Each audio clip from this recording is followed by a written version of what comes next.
नमस्कार दोस्तों, स्वागत है आप सभी का आपके अपने YouTube चैनल पर।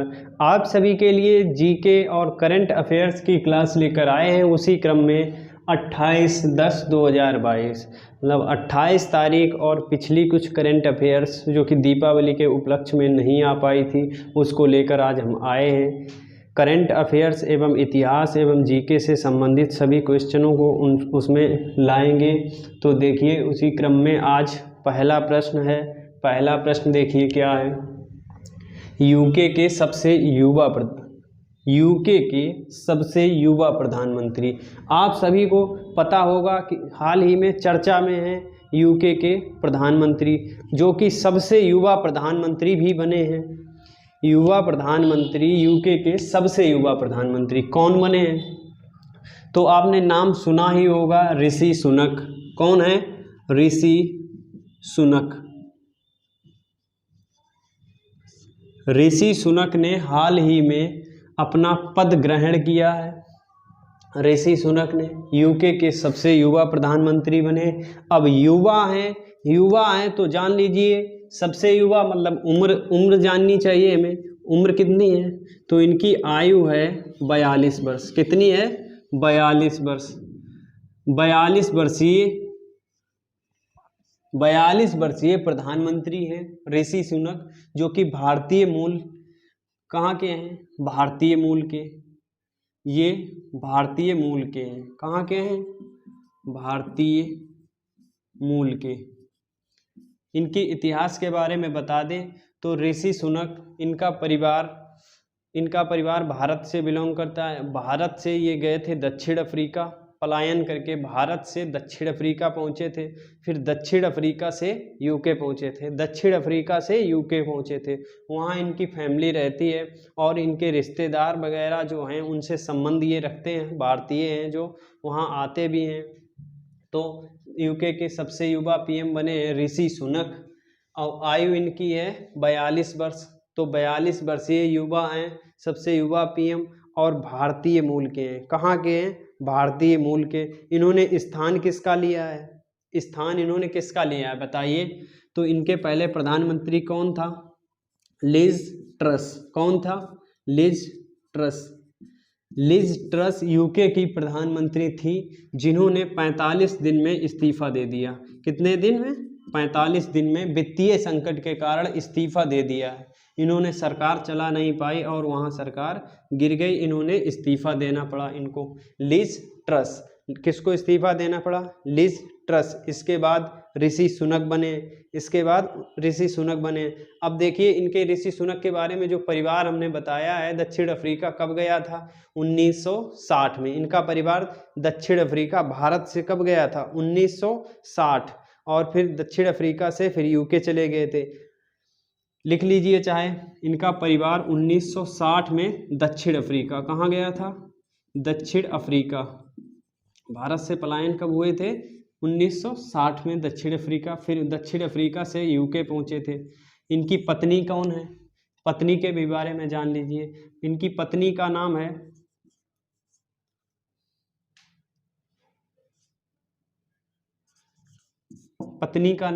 इनकी पत्नी का नाम देखिए क्या है। इनकी पत्नी जो है इन्फोसिस के संस्थापक नारायण मूर्ति की बेटी हैं। किनकी? नारायण मूर्ति की बेटी। इन्फोसिस के संस्थापक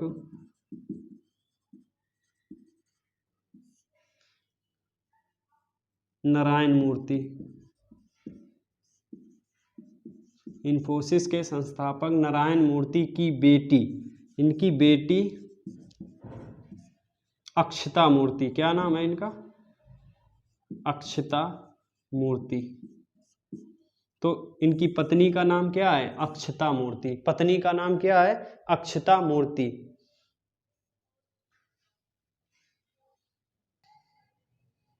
देखिए दूसरा प्रश्न।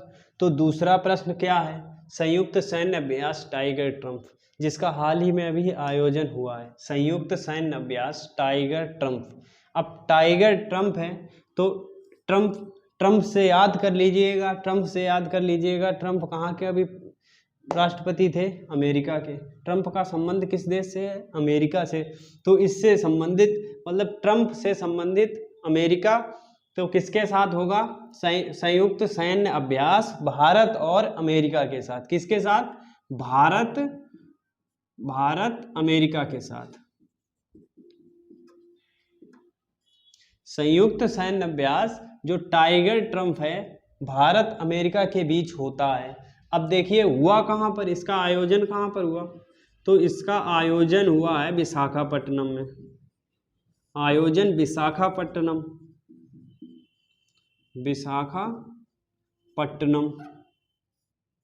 ठीक। हुआ कितने दिन? 3 दिवसीय। 3 दिवसीय। देखिए tiger Trump Bharat America, tiger Trump Bharat America, tiger Trump Bharat America, आयोजन विशाखापट्टनम में। इसके बाद 3 दिवसीय हुआ। और याद रखें पहली बार जब हुआ था 2019 में। पहली बार कब हुआ? पहला आयोजन कब हुआ था? 2019 में। पहला आयोजन 2019 में। और इसके बाद हुआ कहाँ था? विशाखापट्टनम में ही हुआ था। पहला आयोजन विशाखापट्टनम में 2019 को हुआ था। परंतु तब कब कितने दिन चला था? 9 दिन। कितने दिन? 9 दिन। ये ध्यान रखें कितने दिन चला था? 9 दिन। विशाखापट्टनम में Bharat America tiger Trump Bharat USA.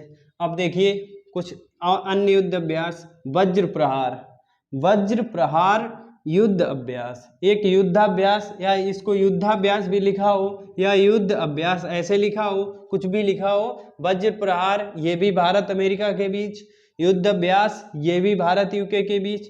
तो किसके साथ? भारत यूएसए। किसके साथ?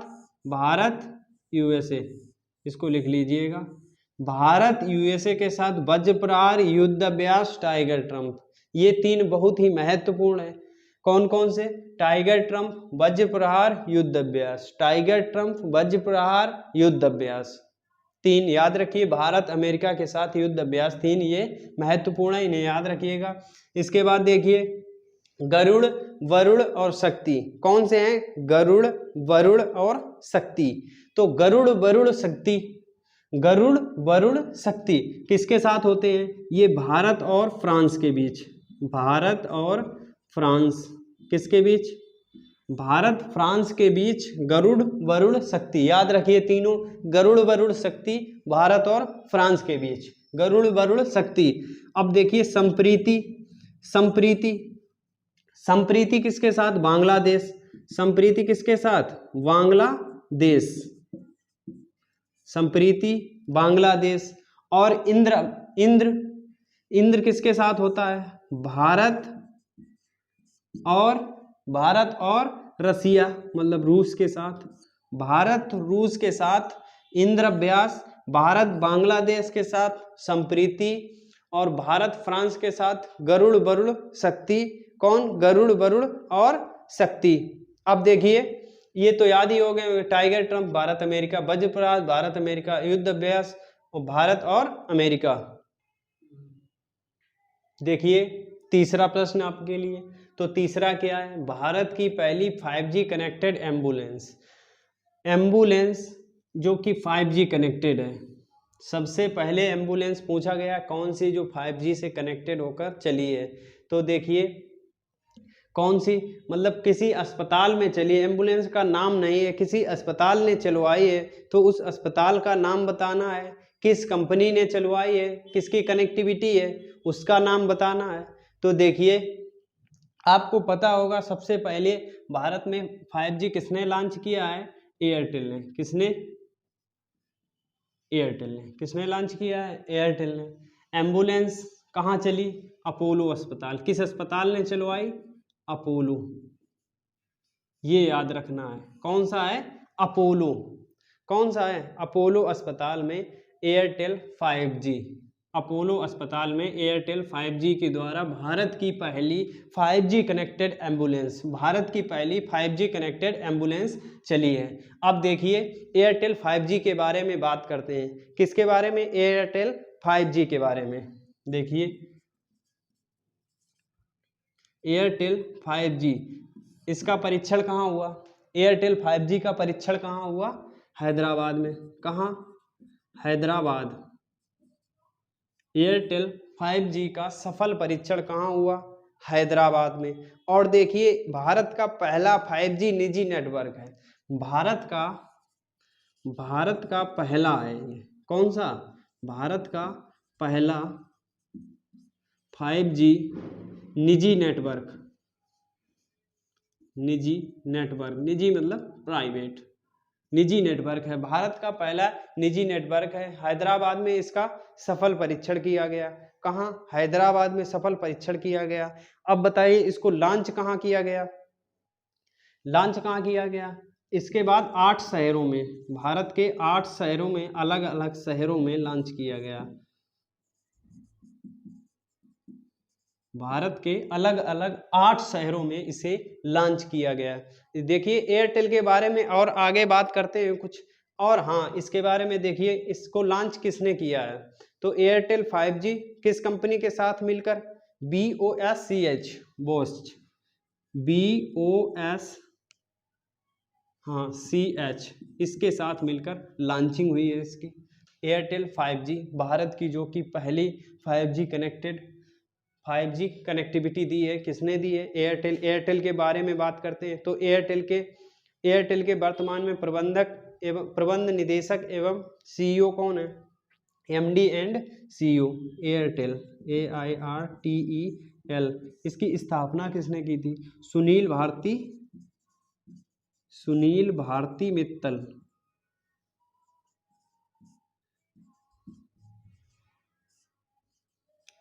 स्थापना किसने की थी? सुनील भारती मित्तल। वर्तमान में MD एंड CEO कौन है?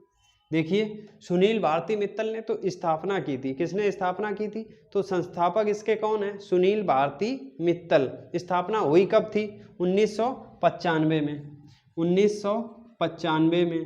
1995 में सुनील भारती मित्तल ने एयरटेल की स्थापना की थी। सुनील भारती मित्तल ने 1995 की। हेडक्वार्टर इसका कहाँ है? हेडक्वार्टर है नई दिल्ली में। कहाँ है? नई दिल्ली में। इसका हेडक्वार्टर नई दिल्ली में। सुनील भारती मित्तल ने इसकी स्थापना की थी। संस्थापक सुनील भारती। अब इसके MD एंड CEO कौन है जिन्होंने इसको लॉन्च करवाया है? MD एंड CEO कौन है जिन्होंने इसको लॉन्च करवाया है? गोपाल विट्ठल। कौन है? गोपाल विट्ठल। गोपाल विट्ठल इसके MD एंड CEO हैं जिन्होंने इसको लॉन्च करवाया है। गोपाल विट्ठल। कौन है? गोपाल विट्ठल इसके MD एंड CEO हैं। देखिए एयरटेल के बारे में एक और बात करते हैं। 5G इनोवेशन में एयरटेल सबसे आगे है। 5G इनोवेशन में एयरटेल सबसे आगे है। याद रखिएगा 5G इनोवेशन में एयरटेल सबसे आगे, पहली कंपनी बनी है तो 5G इनोवेशन में सबसे आगे रहेगा। 5G की पहली कंपनी भारत में जिसने 5G लॉन्च किया है। देखिए चौथा प्रश्न इसकी बात करते हैं। चौथा है सखारोव पुरस्कार 2022। सखारोव पुरस्कार 2022 किसे मिलेगा? इसकी घोषणा हो चुकी है। सखारोव पुरस्कार 2022 की घोषणा हो चुकी है। अब मिलेंगे कब? बात करते हैं। तो सखारोव पुरस्कार 2022 देखिए मिलेंगे किसे? बात करते हैं यूक्रेन के लोगों को। किसे मिले? यूक्रेन के लोगों को। यूक्रेनी लोगों को मिले जो वहाँ के नागरिक हैं, यूक्रेन के नागरिक हैं, उनको दिए जाएंगे। अच्छा क्यों दिए जाएंगे? ये तो आपको पता होगा, उन्होंने एक बहादुरी का काम किया है। हालांकि यूक्रेन ने रूस का विरोध किया है नाटो को लेकर। नाटो में शामिल होने को लेकर रूस और यूक्रेन का विवाद हुआ, वहाँ पर भीषण तबाही भी मची रही। तो देखिए यूक्रेन के लोगों को सखारोव पुरस्कार, क्योंकि वो लोग जो है नागरिक, वहाँ के आम नागरिक सेना के सामने, रूसी सेना के सामने आकर खड़े हो जाते थे, तो उनको उनकी बहादुरी के लिए ये पुरस्कार दिया गया है।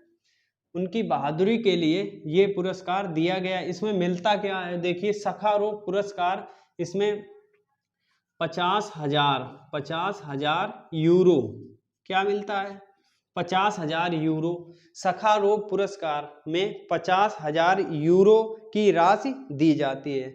अब मिला किन्हें, यूक्रेन के नागरिकों को। किसे मिला है, यूक्रेन के नागरिकों को, उनकी बहादुरी के लिए, उनकी बहादुरी के लिए यूक्रेन के लोगों को मिला है। अब देखिए दिया कब जाएगा, कब दिया जाएगा, तो इसे 14 दिसंबर को, कब, 14 दिसंबर को कहाँ दिया जाएगा, कहाँ दिया जाएगा, स्ट्रासबर्ग में,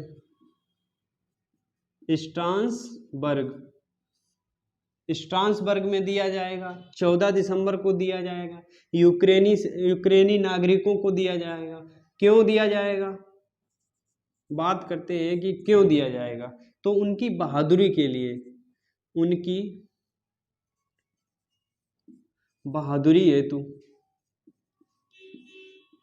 अब अगर कोई पूछ दे कि ये पुरस्कार क्यों मिलता है, मतलब सभी को क्यों दिया जाता है प्रतिवर्ष, तो सखारोव पुरस्कार जैसे 2022 यूक्रेन के लोगों को दिया गया 14 दिसंबर को उनकी बहादुरी के लिए। अब जब बहादुरी का नाम आया है तो मतलब इसी से संबंधित होगा कुछ। बहादुरी, उन्होंने अपने अधिकारों को दिखाया है, विचार की स्वतंत्रता एवं मानव अधिकारों की सुरक्षा हेतु। विचार की स्वतंत्रता, विचार की स्वतंत्रता,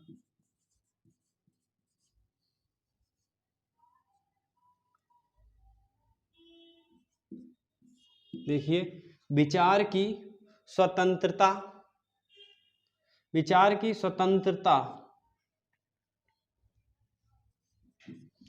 विचार की स्वतंत्रता के लिए उन्होंने जैसे बहादुरी का काम किया है, तो विचार की स्वतंत्रता एवं अपने अधिकारों एवं मानव अधिकारों की रक्षा,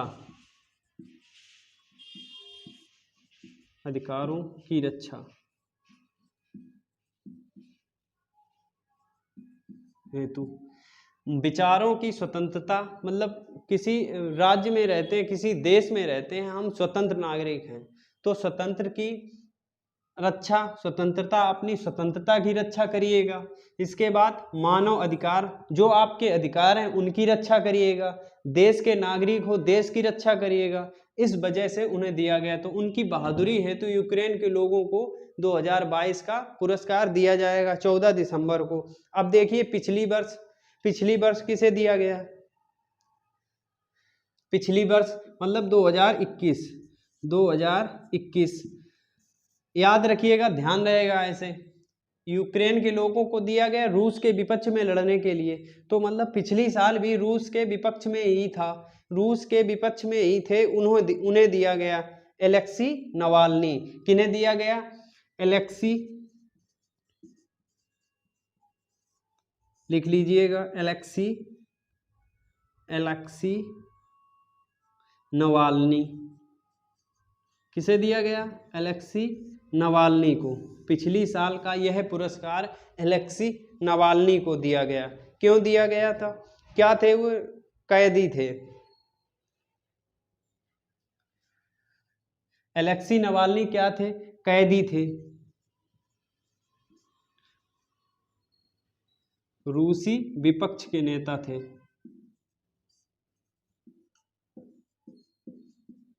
कैदी विपक्षी नेता थे। कौन थे, कैदी विपक्षी नेता थे। रूस की पार्टी में कैदी विपक्ष के नेता थे उन्हें, तो उन्हें एलेक्सी नवाल्नी पुरस्कार दिया गया था। देखिए पांचवा, सातवां आयुर्वेद दिवस, सातवां आयुर्वेद दिवस हाल ही में मनाया गया। तो किस तारीख को मनाया गया, सातवां आयुर्वेद दिवस। आयुर्वेद दिवस कब मनाया गया, 23 अक्टूबर को। कब मनाया गया, 23 अक्टूबर को सातवां आयुर्वेद दिवस मनाया गया। अब देखिए ये 12 सितंबर से 23 अक्टूबर तक, 12 सितंबर, ये 6 सप्ताह तक चलता है। कब चल, 6 सप्ताह, 6 सप्ताह चलता है। कब कब, 12 सितंबर से और 23 अक्टूबर तक। 23 अक्टूबर, सितंबर अक्टूबर, हाँ 12 सितंबर से 23 अक्टूबर, 6 सप्ताह तक ये चलता है। तो ये अंतिम तारीख जो होती है 23 अक्टूबर, इसी दिन 7वां आयुर्वेद दिवस मनाया जाता है। 7वां आयुर्वेद दिवस मनाया जाता है। कब मनाया जाता है? 23 अक्टूबर को। ये ध्यान रखिए 6 सप्ताह तक चलता है। इसका आयोजन कहाँ हुआ था? आयोजन कहाँ हुआ था? इसका आयोजन विज्ञान भवन नई दिल्ली, विज्ञान भवन, मुख्य विज्ञान भवन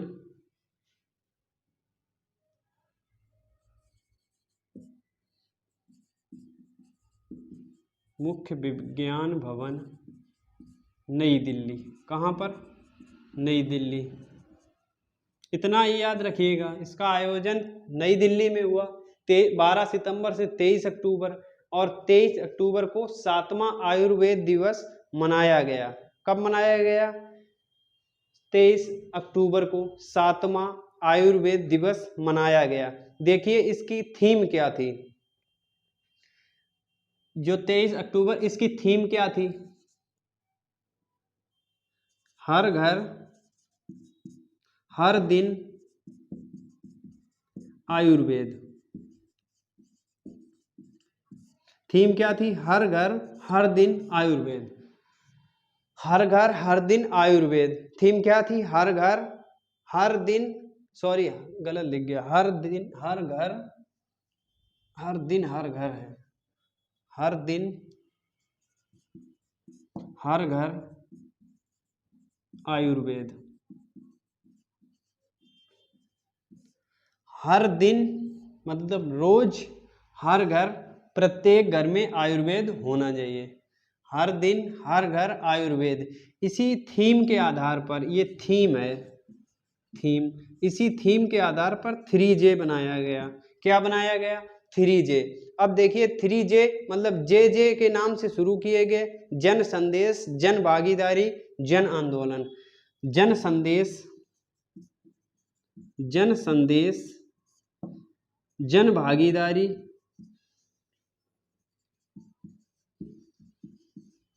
और जन आंदोलन। देखिए जन संदेश, जन भागीदारी, जन आंदोलन। आंदोलन के रूप में इसे शुरू किया जाएगा।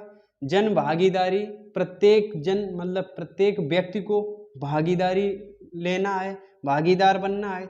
जन संदेश, हमारा काम है कि जनता में इसका संदेश पहुंचे, इसीलिए इसकी थीम के आधार पर 3J लिया गया।